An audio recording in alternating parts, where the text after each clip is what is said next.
पल की। सीएल गुप्ता परिवार की ओर से आयोजित 3 दिवसीय अखंड रामायण पाठ का राम नाम का जय घोष के साथ समापन हुआ। इस मौके पर हवन और भंडारे का आयोजन किया गया। भगवान के रूप में आयोजित भंडारे में पहुंचकर लोगों ने प्रसाद ग्रहण किया। सीएल गुप्ता फार्म हाउस पर रामायण पाठ एवं प्रवचन किया गया। सोमवार को सुबह के उत्सव में राम जी का विवाह पूरी गायत्री के साथ प्रस्तुत किया गया। संध्या समय में संतों के द्वारा प्रवचन का आयोजन हुआ है। संताचार्य मिथिलेश शरण महाराज, जिनके द्वारा नामकरण के महत्व एवं राम जी के जन्म से लेकर वनवास जाने तक के प्रसंगों को जीवन की सच्चाई से जोड़कर प्रस्तुत किया गया। श्री राम के जीवन एवं उनके द्वारा दी गई मर्यादा से चर्चा की एवं रामचरितमानस का जीवन का वर्णन किया। कार्यक्रम में सीएल गुप्ता परिवार की ओर से गुप्ता, अनिल गुप्ता, अजय गुप्ता, संतोष गुप्ता, गुंजन गुप्ता, जी गुप्ता एवं समस्त परिवार जनवरी रहे। दोहराते हैं, वो राक्षस बन गया, उसको शाप हो गया। क्या गलती की है उसने? कोई अपराध उसका है? आकाशवाणी में तो देवता कह रहे हैं कि तुम्हारा कोई दोष नहीं है।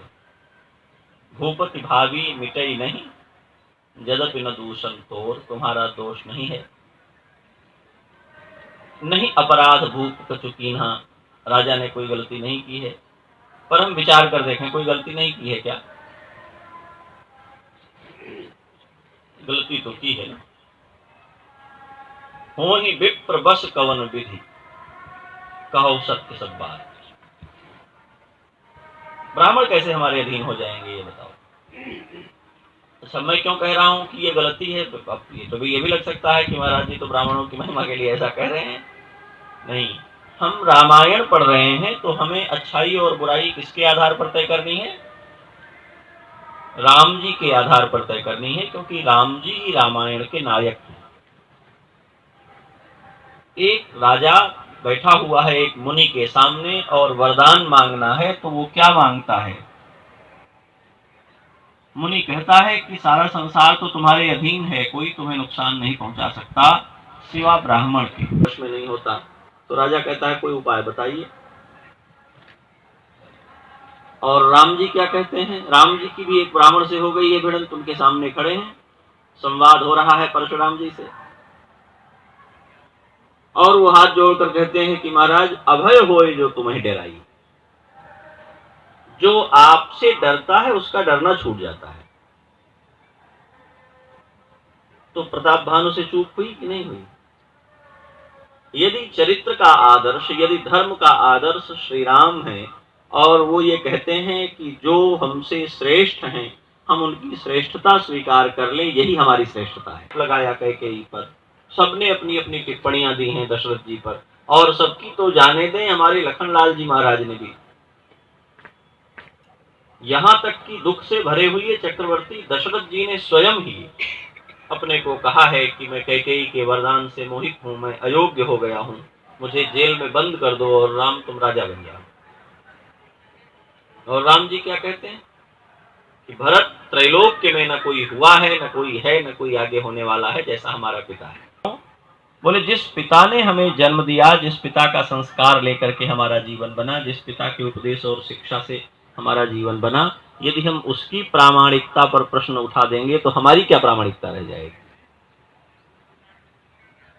हम तो उसी पिता से उत्पन्न हैं, हम तो उसी का एक संस्करण हैं, और हम यदि उस पिता को ही गैर प्रामाणिक कर दें, उस पर संदेह कर दें, तो जो हमें निर्णय देने वाला, जो हमें स्थापित करने वाला, जब जय विजय को शाप हुआ, रोने लग गए।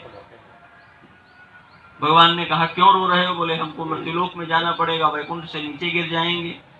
इनका नारद जी ने शाप दे दिया भगवान को, मानस में आप पढ़ते हैं। और फिर नारद जी कहते हैं मृषा हो मम शाप कृपाला, कुछ ऐसा करिए कि मेरी वाणी मिथ्या हो जाए। क्यों? बोले हमने जो कह दिया है आपको इससे कष्ट होगा। भगवान ने कहा चाहते तो हम भी यही हैं कि हमको ये सब न करना पड़े, आपकी वाणी मिथ्या हो जाए। लेकिन नारद जी आपकी वाणी मिथ्या हो जाएगी तो मेरा अस्तित्व तो क्या रह जाएगा? हमारा प्रमाण है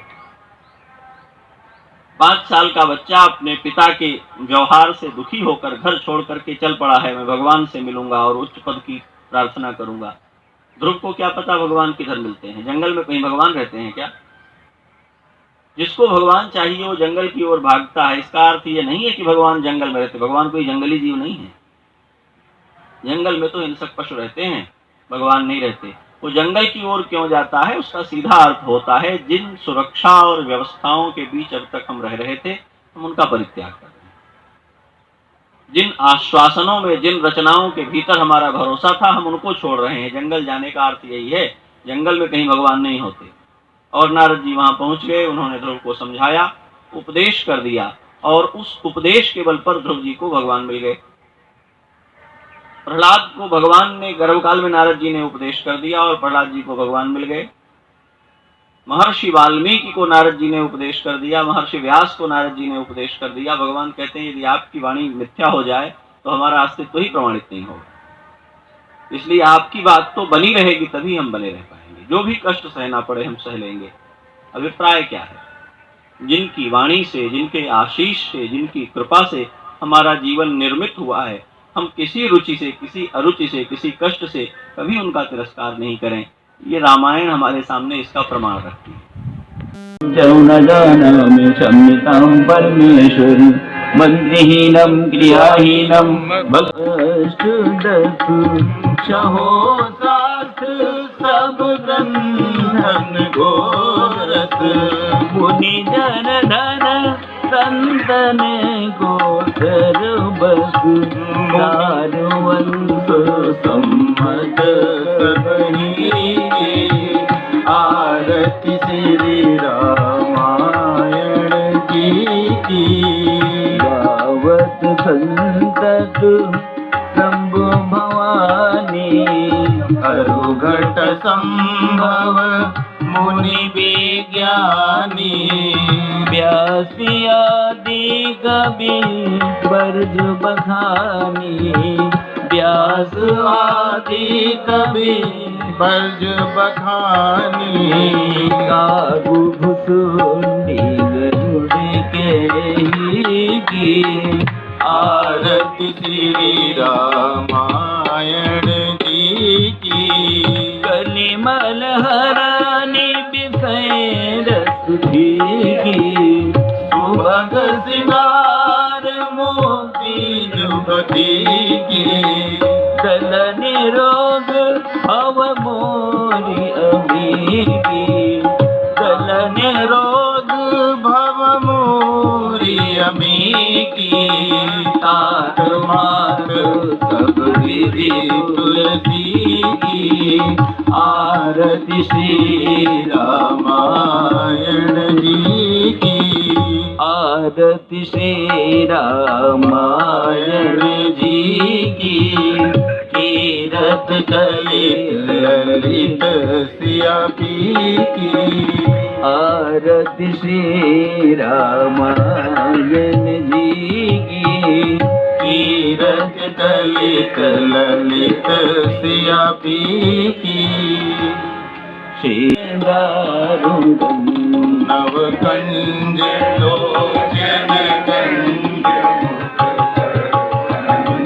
पद कंजारुणम कंदर्भ गणित अमित छवि नव मीननीर सुंदरम पटगीत मानव तड़ित रुचि सुचि नौमि जनक सुतावरम भजुदीन बंधु दिनेशु दानवोदय वंशनि गंधनम रघुनंद आनंद मुकुट कुंडल तिलक चारु उदाने अंग विभूषणम आजानि भुज शरि चाप धरु संग्राम चित संतोषणम इति पदति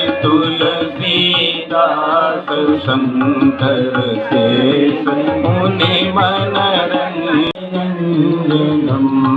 मनुदाहि राजो मिलिहि कंवर राज सुंदर कावरो करुणा निधान सुजानो पीरु गले मुजान दराति गौरी शीस सुनिसिय सहित चलिए हर हरि तुलसी भवानी पूजी पुनि मंदिर चली जानी गौरी अनुकूल प्रिय